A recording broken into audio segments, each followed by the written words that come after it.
It is our constant companion, influencing many aspects of our culture, thought and being. Ever present in design, art, music, science, technology, religion. But what is the moon? It depends who you ask. The ancient Mesopotamians would speak of Nana, the god of the moon and creator of all things, while a present-day cosmologist might describe the stabilising influence of our Earth's tilt. And most of us picture the moon as being closer than it actually is. Quite a squeeze for a textbook. Strangely, the sun is 400 times further away from the Earth than the moon, and is 400 times its size. This means that viewed from the Earth, they appear to be exactly the same size.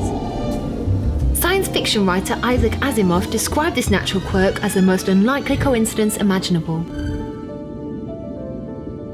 These correlations didn't go unnoticed by early stargazing cultures. Notably, 108 is an auspicious number for Hindus who count 108 marma points, or sacred places in the body.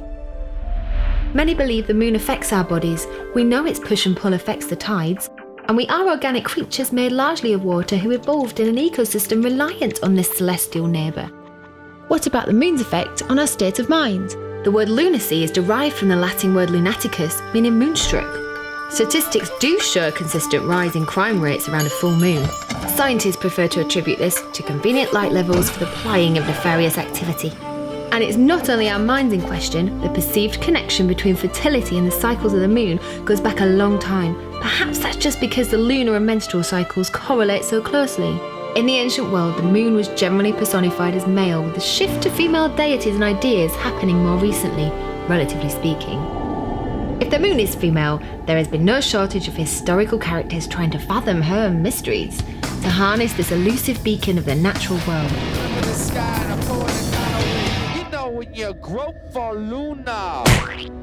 So it's nice to hear. NASA has just announced an initiative to put a woman on the moon by 2024, aptly named Artemis after Greek god Apollo's twin sister. Hey, that's a pretty good idea. And the moon's many faces continue, with some seeing her as a harbinger of doom. The Maori people called the moon Hina the man-eater, who is the bringer of death. Then there's the melancholic reflective moon. Around the turn of the 18th century, as we adjusted to the brave new world of science and discovery, artists became increasingly focused on our place in the natural world.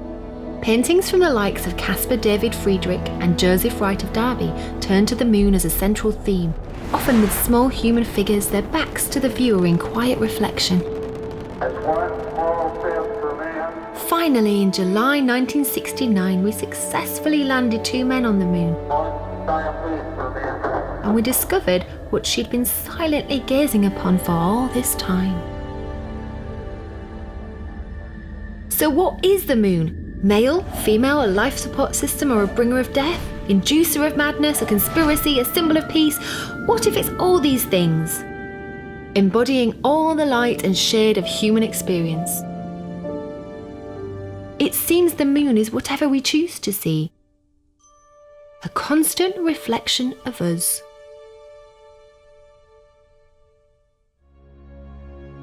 Thanks for watching. Don't forget to subscribe and click the bell to receive notifications for new videos. See you again soon.